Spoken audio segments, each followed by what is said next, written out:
Prabowo ingin mengembalikan kehidupan bernegara kita ke Undang-Undang Dasar 1945. Oke. Namun kita juga harus melihat sejarah bahwa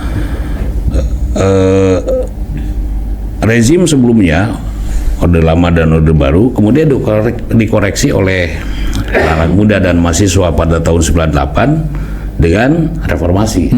Meskipun memang reformasi itu tanggung ya, harusnya revolusi. Jadi sudah dikoreksi kehidupan bernegara kita pada Orde Lama dan Orde Baru dengan reformasi. Kalau ingin dikembalikan lagi ke lama, ke Undang-Undang Dasar 45, saya bukan tidak setuju, tapi harus ada conditioning yang dipersiapkan agar pengembalian itu jauh lebih baik.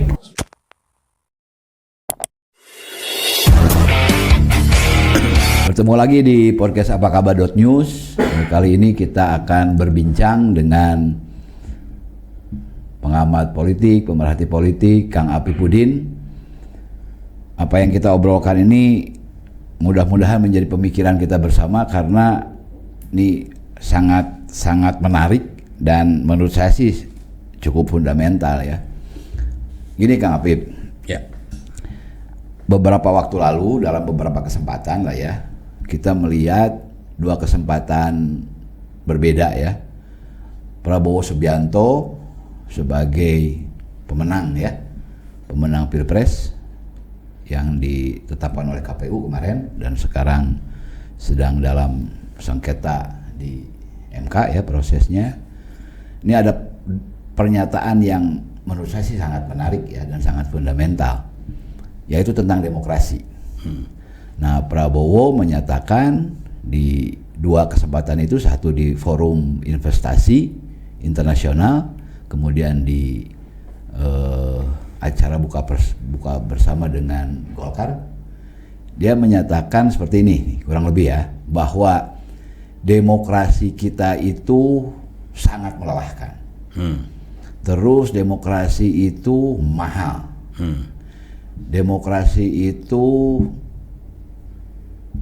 penilaiannya cukup negatif lah ya dari Pak Prabowo Subianto itu. Nah, kalau misalnya Pak Prabowo sebagai pribadi, pernyataan itu mungkin tidak akan kita tanggapi secara serius ya, tapi kita memposisikan Pak Prabowo itu sebagai calon presiden yang oleh KPU dinyatakan sebagai pemenang ya, dari kubu 02.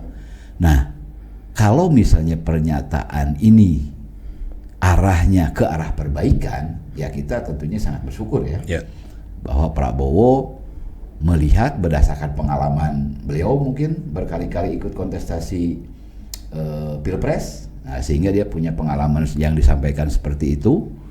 Tapi kita pun menangkap hal lain nih Kang Apip dari statement Pak Prabowo ini, bahwa demokrasi kita sangat melelahkan, demokrasi kita bertele-tele, demokrasi kita mahal.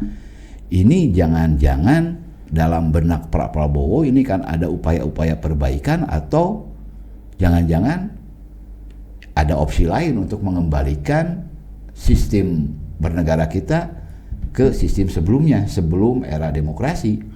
Nah, saya sih melihat ini ada pertaruhan ya, dari sebuah konsensus nasional yang sudah kita laksanakan hampir 25 tahun ini berdemokrasi, akan ada koreksi. Sekali lagi mudah-mudahan koreksinya ke arah pendewasaan, ke arah perbaikan, ke arah penyempurnaan kehidupan demokrasi dan sebagainya. Nah, tapi di sisi lain kita pun khawatir jangan-jangan ini demokrasi akan dikembalikan ke sistem yang lama. Cik tekumaha Kang Apip? Ya. Kalau kita simak, ada statement memang Prabowo ingin mengembalikan kehidupan bernegara kita ke Undang-Undang Dasar 1945. Oke. Namun kita juga harus melihat sejarah bahwa rezim sebelumnya, Orde Lama dan Orde Baru, kemudian dikoreksi oleh anak muda dan mahasiswa pada tahun 98 dengan reformasi. Meskipun memang reformasi itu tanggung ya, harusnya revolusi. Jadi sudah dikoreksi kehidupan bernegara kita pada Orde Lama dan Orde Baru dengan reformasi. Kalau ingin dikembalikan lagi ke lama, ke Undang-Undang Dasar 45, saya bukan tidak setuju, tapi harus ada conditioning yang dipersiapkan agar pengembalian itu jauh lebih baik. Yang kedua, kalau dikembalikan itu mengkhianati amanat reformasi, bahwa kita setelah reformasi kan kita bersepakat bernegara secara demokratis. Jadi artinya kehidupan demokratis harus dipelihara baik-baik. Kalau sekarang menurun kualitasnya, mahal, rumit dan segala macam, yang harus diperbaiki, langkah yang harus dilakukan sebetulnya bukan kembali lagi ke awal, tapi perbaikan sistem demokrasinya. Misalnya perbaikannya, pertama, keuangan parpol harus diperkuat oleh negara. Jadi kalau sekarang parpol diberikan hibah berdasarkan perolehan suara yang waktu Sekarang itu, berapa sih? 3.000 apa berapa? ya sekitar segitu, itu terlalu kecil bagi parpol per vote ya? per Raihan suara? per orang, Iya. per orang konstituen, raihan suara. Zaman saya ya ketua KPU itu hanya 1.500. Ya. Jadi langkahnya adalah penguatan keuangan parpol. Jadi perlu ada revisi undang-undang kepartaian yang memberikan semacam peluang bagi parpol mendirikan badan usaha yang sah. Mereka boleh berusaha secara profesional untuk menguatkan keuangan parpol. Jadi parpol tidak bergantung pada sosok-sosok atau kader-kader yang memang punya uang. Jadi parpol bisa lebih fokus pada pengkaderan yang berkualitas. Yang kedua, literasi dan pendidikan politik warga harus dikuatkan. Fungsi Kesbangpol di daerah dan fungsi Kementerian Dalam Negeri itu menjadi vital bagi pencerdasan warga negara akan politik.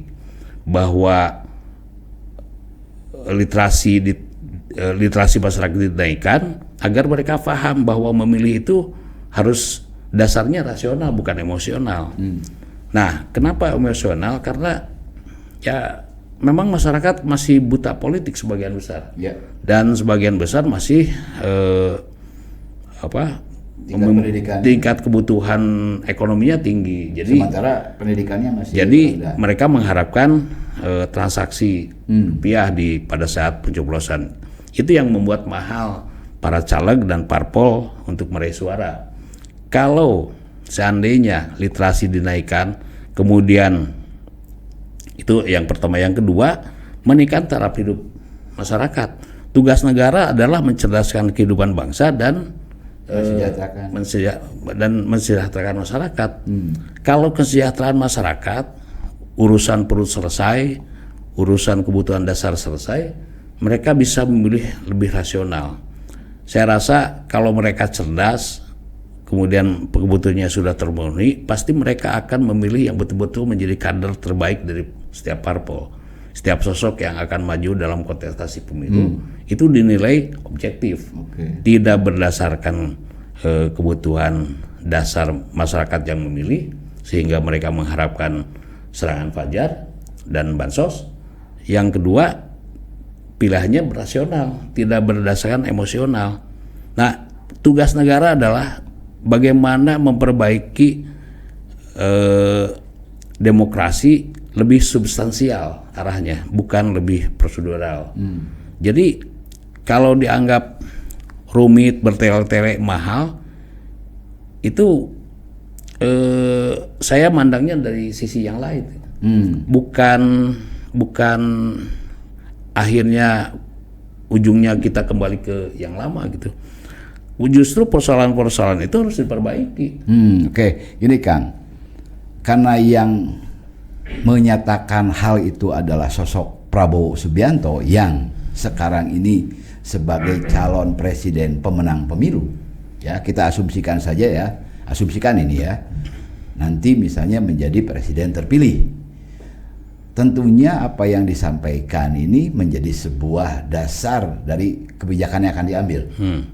Ya, apakah Kang Apip khawatir ya yang diambil justru pendekatan ke arah pengembalian kehidupan bernegara kita seperti periode-periode sebelumnya, atau memang Prabowo mendasarkan pemikiran ini untuk melakukan perbaikan-perbaikan yang tadi disebutkan oleh Kang Apip? Ya, saya khawatir terus terang secara pribadi maupun sebagai masyarakat, anggota masyarakat ya. Saya khawatir arah ke awal itu justru akan menghasilkan fasisme baru. Fasisme baru? Iya, sekarang saja kita rasakan di rezim sekarang di beberapa hal dan tindakan negara itu sudah mengarah ke fasis sebetulnya. Iya, iya. Jadi memang kita perlu mencermati ini karena dari fakta empiris partainya partai yang dibangun oleh Pak Prabowo juga terkesan tidak demokratis. Pengurus-pengurus itu ditunjuk. Dan sampai sekarang belum ada munas ya? Belum pernah mendengar munas, musda, muswil atau rapat kerja nasional gitu yang demokratis dan sebagainya. It's okay lah, itu urusan rumah tangga partai. Tapi yang harus kita pikirkan adalah kehidupan demokrasi di masa datang. Karena keberlanjutan hidup ini harus melibatkan partisipasi masyarakat.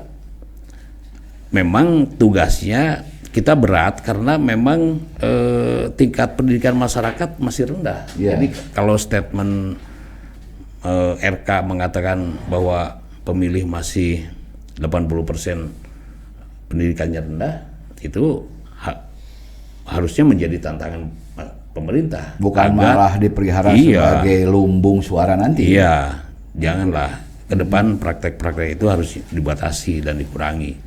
Kalau kita ingin melihat bangsa maju ke depan.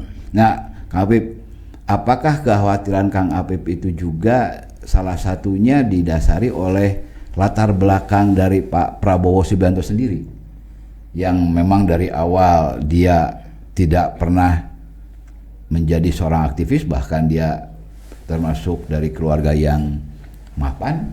Kemudian juga secara organisasi dia dibesarkan di kalangan militer. Kita tentu saja paham bahwa demokrasi dengan militer adalah dua ruang yang sangat berbeda ya. Demokrasi itu melibatkan sebanyak mungkin kepala suara, sementara dari militer kan sangat komando sistemnya. Ya, mungkin saja dipengaruhi oleh sikap latar belakang seperti itu. Sikapnya dipengaruhi oleh latar belakang. Namun bagi saya bukan alasan itu. Alasannya ke depan itu kita menuju dunia yang lebih praktis. Ke depan itu pasti era digital, segala sesuatu harus lebih efisien dan problem makin banyak, problem lingkungan, problem tenaga kerja, problem pangan, ketahanan pangannya dan sebagainya. Dan itu semuanya memerlukan kolaborasi antara pemerintah dengan masyarakat. Dan yang masyarakat yang well educated yang bisa masuk dalam konsep participatory. Nah, participatory itu adalah justru jiwanya dan nyawanya demokrasi kan? Iya betul. Kalau misalnya semuanya, kalau dari zaman kemerdekaan sampai eranya Pak Harto dulu ya, komando daerah langsung pemerintah pusat, oke lah. Mungkin memang dalam keadaan yang baru merdeka dan selama pembangunan itu perlu langkah-langkah yang didirect langsung oleh pemerintah pusat. Tapi otoritarian lah ya. Iya. Dan sudah dikoreksi tahun 98. Nah, kalau sekarang dari 98 ke depan itu problem bangsa yang semakin rumit, problem internasional global yang semakin sulit. Kalau Rocky Gerung mengatakan ada bagaimana problem kita menghadapi global security itu praktis memerlukan partisipasi masyarakat yang well educated. Dulu aja kita punya sistem keamanan hankam rata, doktrinnya Pak Ahana Sution, dan itu keterlibatan masyarakat. Dan demokrasi itu sebetulnya secara budaya kita sudah memiliki ratusan tahun lalu. Dalam Sunda ada yang namanya gotong royong gitu ya. Itu bentuk demokrasi yang paling yang kita punyai, keterlibatan semua masyarakat gitu. Ada pemilihan Jaro atau Puun di Banten, bentuk-bentuk demokrasi yang sudah ada gitu. Dan dalam sejarah, kalau menilik sejarah Islam ya, Rasulullah juga dulu waktu menentukan strategi perang Uhud, meskipun hasilnya kalah, tapi dia demokratis pengambilan keputusannya. Allah aja ketika menciptakan, Tuhan menciptakan manusia kan demokratis, meminta pendapat dulu malaikat. Iya. Ya artinya gini ya, pemirsa, kalau kita mencermati dari statement Pak Prabowo Subianto, wajar kalau kita mempunyai beberapa sudut pandang ya. Itu satu sudut pandang kita mungkin ya kita bergembira ya, kita berharap Prabowo Subianto dengan pernyataan-pernyataannya terkait dengan demokrasi ini akan diarahkan menjadi sebuah sistem yang lebih baik, sehingga kita semakin dewasa, semakin mature ya dalam berdemokrasi. Tapi di sisi lain kita juga wajar kalau punya kekhawatiran ini demokrasi akan dikembalikan atau dikoreksi dan kembali ke sistem kehidupan berbangsa dan bernegara seperti yang pernah kita alami di zaman Orde Lama atau Orde Baru. Nah, mudah-mudahan kekhawatiran itu tidak terjadi, dan mudah-mudahan juga apa yang kita harapkan dari statement Pak Prabowo itu justru yang akan terjadi, sehingga demokrasi kita itu akan semakin baik, semakin dewasa, sehingga apa yang kita harapkan nanti itu dalam proses berdemokrasi itu juga akan menghasilkan sesuatu yang benar-benar dibutuhkan oleh bangsa dan negara kita untuk menghadapi tantangan-tantangan kita ke depan. Ya. Begitu redaksi apa kabar .news. Terima kasih atas perhatiannya. Assalamualaikum warahmatullahi wabarakatuh.